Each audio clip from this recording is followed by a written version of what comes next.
Guilherme Carey, o pai das missões modernas, 1761-1834. O menino Guilherme Carey era apaixonado pelo estudo da natureza. Enchia seu quarto de coleções de insetos, flores, pássaros, ovos, ninhos, etc. Certo dia, ao tentar alcançar um ninho de passarinhos, caiu de uma árvore alta. Ao experimentar a segunda vez, caiu novamente. Insistiu a terceira vez. Caiu e quebrou uma perna. Algumas semanas depois, antes de a perna sarar, Guilherme entrou em casa com um ninho na mão. "Subiste a árvore novamente?" exclamou sua mãe. "Não pude evitar. Tinha de possuir um ninho, mamãe", respondeu o menino. Disse que Guilherme Carey, fundador das missões atuais, não era dotado de inteligência superior e nem de qualquer dom que deslumbrasse os homens. Entretanto, foi essa característica de persistir, com o espírito indômito e inconquistável, até completar tudo quanto iniciara, que fez o segredo do maravilhoso êxito da sua vida. Quando Deus o chamava a iniciar qualquer tarefa, permanecia firme, dia após dia, mês após mês, ano após ano, até acabá-la. Deixou o Senhor utilizar-se de sua vida não somente para evangelizar durante um período de 41 anos no estrangeiro, mas também para executar a façanha, por incrível que pareça, de traduzir as Sagradas Escrituras em mais de 30 línguas. O avô e o pai do pequeno Guilherme pertenciam à igreja anglicana e eram sucessivamente professor e sacristão da paróquia. Assim, o filho aprendeu o pouco que o pai podia ensinar-lhe. Mas não satisfeito com isso, Guilherme continuou seus estudos sem mestre. Aos 12 anos, adquiriu um exemplar do vocabulário latino, organizado por Ditch, o qual decorou. Aos 14 anos, iniciou a carreira como aprendiz de sapateiro. Na loja encontrou alguns livros, dos quais se aproveitou para estudar. Assim, iniciou o estudo do grego.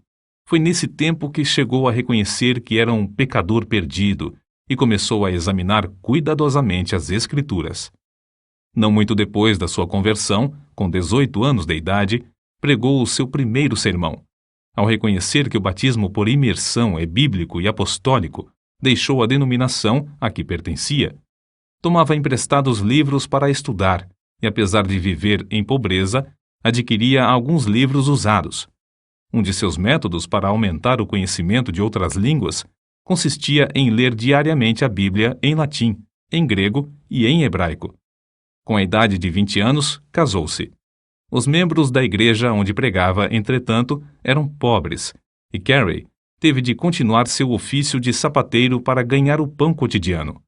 O fato de o Sr. Old, seu patrão, exibir na loja um par de sapatos fabricados por Guilherme como amostra, provava a habilidade do rapaz.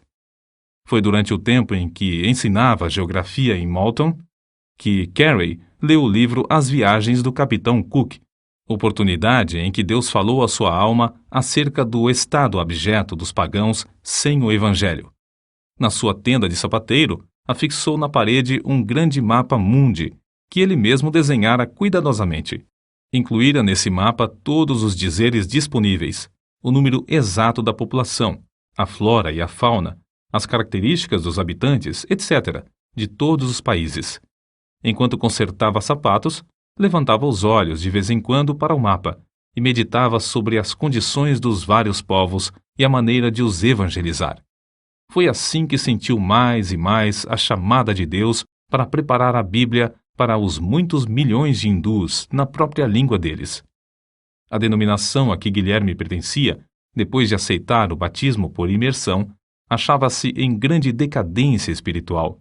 Alguns ministros reconheceram a gravidade da situação e concordaram em passar 1 hora em oração na primeira segunda-feira de todos os meses, pedindo a Deus um grande avivamento. De fato, esperavam um despertamento, mas, como acontece muitas vezes, não pensaram na maneira que Deus lhes responderia. As igrejas de então não aceitavam a ideia, que consideravam absurda, de levar o evangelho aos pagãos. Certa vez, numa reunião do ministério, Carey levantou-se e sugeriu que ventilassem esse assunto, o dever dos crentes em promulgar o evangelho às nações pagãs. O venerável presidente da reunião, surpreendido, pôs-se em pé e gritou: Jovem, sente-se. Quando agradar a Deus converter os pagãos, ele o fará sem o seu auxílio, nem o meu. Porém, o fogo continuou a arder na alma de Guilherme Carey. Durante os anos em que se seguiram, esforçou-se ininterruptamente, orando, escrevendo e falando sobre o tema que lhe fazia palpitar o coração: levar Cristo a todas as nações. Em maio de 1792, pregou seu memorável sermão sobre Isaías, capítulo 54, versículos 2 e 3. Amplia o lugar da tua tenda, e as cortinas das tuas habitações se estendam. Não o impeças, alonga as tuas cordas, e firma bem as tuas estacas, porque transbordarás à mão direita e à esquerda, e a tua posteridade possuirá as nações e fará que sejam habitadas as cidades assoladas. Discursou sobre a importância de esperar grandes coisas de Deus, e em seguida enfatizou a necessidade de tentar grandes coisas para Deus. O auditório sentiu-se culpado de negar o evangelho aos países pagãos, a ponto de levantar as vozes em choro. Foi então organizada a primeira sociedade missionária na história das igrejas de Cristo para a pregação da palavra de Deus entre os povos nunca evangelizados. Alguns, como Brainerd, Eliot e Schwartz, já tinham ido pregar em lugares distantes, mas sem que as igrejas se unissem para sustentá-los. Apesar de a sociedade missionária ter sido o resultado da persistência e esforços de Carey, ele mesmo não tomou parte na sua formação. O seguinte, porém, foi escrito acerca dele nesse tempo. Aí está Carey, de estatura pequena, humilde de espírito, quieto e constante. Tem transmitido o espírito missionário aos corações dos irmãos, e agora quer que saibam da sua prontidão em ir aonde quer que eles desejem, e está bem contente que formulem todos os planos. Nem mesmo com esta vitória foi fácil para Guilherme Carey concretizar o sonho de levar Cristo aos países que jaziam nas trevas. Dedicava o seu espírito indômito a alcançar o alvo que Deus lhe marcara. A igreja onde pregava não consentia que deixasse o pastorado. Somente quando recebeu a visita dos membros da sociedade é que o problema foi resolvido. No relatório da igreja consta o seguinte registro: apesar de concordar com ele, não achamos bom que nos deixe aquele a quem amamos mais que a nossa própria alma. Entretanto, o que mais sentiu foi quando a sua esposa recusou terminantemente deixar a Inglaterra com os filhos. Carey estava tão certo de que Deus o chamava para trabalhar na Índia que nem por isso vacilou. Havia outro problema que parecia insolúvel. Era proibida a entrada de qualquer missionário na Índia. Sob tais circunstâncias, era inútil pedir licença para entrar. Foi nessas condições que conseguiram embarcar, mas, infelizmente, o navio demorou algumas semanas para zarpar, e pouco antes de partir, os missionários receberam ordem para que desembarcassem. A sociedade missionária, apesar de tantos contratempos, continuou a confiar em Deus. Conseguiram granjear dinheiro e compraram passagem para a Índia em um navio dinamarquês. Uma vez mais, Carey rogou à sua querida esposa que o acompanhasse, mas ela ainda persistia na recusa. Nosso herói, ao despedir-se dela, disse: se eu possuísse o mundo inteiro, daria alegremente tudo pelo privilégio de levar-te e os nossos queridos filhos comigo, mas o sentido do meu dever sobrepuja todas as outras considerações. Não posso voltar para trás sem incorrer em culpa a minha alma.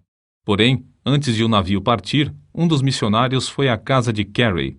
Grande foi a surpresa e o regozijo de todos ao saberem que esse missionário conseguiu induzir a esposa de Carey a acompanhar o seu marido.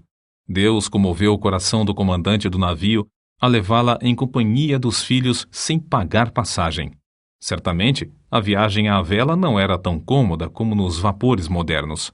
Apesar dos temporais, Carey aproveitou-se do ensejo para estudar o Bengali e ajudar um dos missionários na obra de verter o livro de Gênesis para esta língua indiana.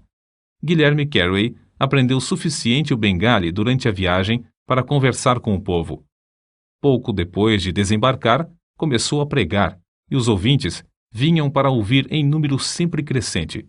Carey percebeu a necessidade imperiosa de o povo possuir a Bíblia na própria língua, e sem demora, entregou-se à tarefa de traduzi-la.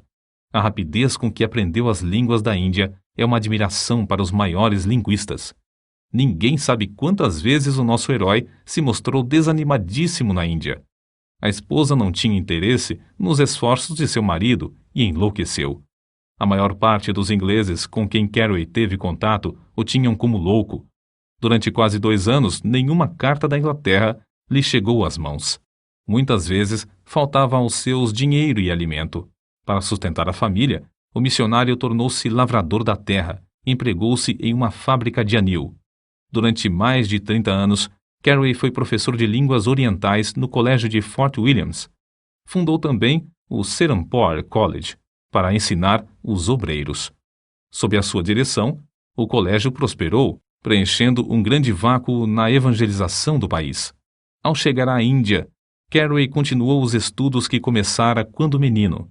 Não somente fundou a Sociedade de Agricultura e Horticultura, mas criou um dos melhores jardins botânicos do país, além de redigir e publicar o Hortus Bengalensis. O livro Flora Indica, outra de suas obras, foi considerada obra-prima por muitos anos. Não se deve concluir, contudo, que para Guilherme Carey a horticultura fosse mais do que um passatempo. Dedicou-se também a ensinar nas escolas de crianças pobres, mas, acima de tudo, sempre lhe ardia no coração o desejo de se esforçar na obra de ganhar almas. Quando um de seus filhos começou a pregar, Carey escreveu: "Meu filho Félix respondeu à chamada para pregar o Evangelho." Anos depois, quando esse filho aceitou o cargo de embaixador da Grã-Bretanha no Sião, o pai, desapontado e angustiado, escreveu para um amigo: "Félix encolheu-se até tornar-se um embaixador." Durante o período de 41 anos que passou na Índia, não visitou a Inglaterra. Falava, embora com dificuldade, mais de 30 línguas indianas, dirigia a tradução das escrituras em todas elas e foi apontado para o serviço árduo de tradutor oficial do governo. Escreveu várias gramáticas indianas e compilou notáveis dicionários dos idiomas bengali, marathi e sânscrito. O dicionário do idioma bengali consta de 3 volumes e inclui todas as palavras da língua, traçadas até a sua origem e definidas em todos os seus sentidos. Tudo isso era possível porque sempre economizava o tempo, segundo se deduz do que escreveu seu biógrafo. Desempenhava essas tarefas hercúleas sem pôr em risco a sua saúde, aplicando-se metódica e rigorosamente ao seu programa de trabalho, ano após ano. Divertia-se passando de uma tarefa para outra. Dizia que se perde mais tempo trabalhando inconstante e indolentemente do que nas interrupções de visitas. Observava, portanto, a norma de entrar sem vacilar na obra marcada e de não deixar coisa alguma desviar a sua atenção durante aquele período. O seguinte escrito, em que pede desculpas a um amigo pela demora em responder-lhe a carta, mostra como muitas das suas obras avançaram juntas. Levantei-me hoje às 6 da manhã, li um capítulo da Bíblia hebraica, passei o resto do tempo até às 7 em oração. Então, assisti ao culto doméstico em Bengali com os criados. Enquanto esperava o chá, li um pouco em persa, com um munshi que me esperava. Li também, antes de comer, uma porção das escrituras em hindustani.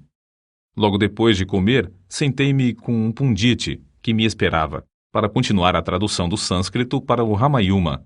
Trabalhamos até às 10 horas, quando então fui ao colégio para ensinar até quase às 14 horas.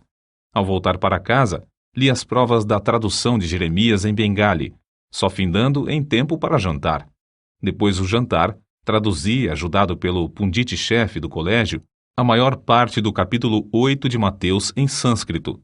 Nisto, fiquei ocupado até às 18 horas. Depois, assentei-me com um pundit de Telinga para traduzir do sânscrito para a língua dele.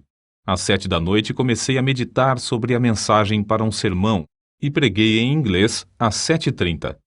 Cerca de 40 pessoas assistiram ao culto, entre as quais um juiz do Sadr Delwani Daulat. Depois do culto, o juiz contribuiu com 500 rúpias para a construção de um novo templo. Todos os que assistiram ao culto tinham saído às 21 horas. Sentei-me para traduzir o capítulo 11 de Ezequiel para o Bengali. Findei às 23 horas, e agora estou escrevendo esta carta. Depois, encerrei o dia com oração. Não há dia em que disponha de mais tempo do que isto, mas o programa varia. Com o avançar da idade, seus amigos insistiam em que diminuísse os esforços, mas a sua aversão à inatividade era tal que continuava trabalhando, mesmo quando a força física não acompanhava a necessária energia mental. Por fim, viu-se obrigado a ficar de cama, onde continuava a corrigir as provas das traduções. Finalmente, em 9 de junho de 1834, com a idade de 73 anos, Guilherme Carey dormiu em Cristo. A humildade era uma das características mais destacadas da sua vida. Conta-se que, no zênite da fama, ouviu certo oficial inglês perguntar cinicamente: "O grande Dr. Carey não era sapateiro?" Carey, ao ouvir casualmente a pergunta, respondeu: "Não, meu amigo, eu era apenas um remendão." Quando Guilherme Carey chegou à Índia, os ingleses negaram-lhe permissão para desembarcar. Ao morrer, porém, o governo mandou içar as bandeiras à meia haste em honra de um herói que fizera mais pela Índia do que todos os generais britânicos. Calcula-se que tenha traduzido a Bíblia para a terça parte dos habitantes do mundo. Assim escreveu um de seus sucessores, o missionário Wenger. Não sei como Carey não conseguiu fazer nem a quarta parte das suas traduções. Faz cerca de 20 anos, em 1855, que alguns missionários, ao apresentarem o Evangelho no Afeganistão, acharam que a única versão que esse povo entendia era o Pushto, feita em Serampore por Carey. O corpo de Guilherme Carey descansa, mas a sua obra continua a servir de bênção a uma grande parte do mundo.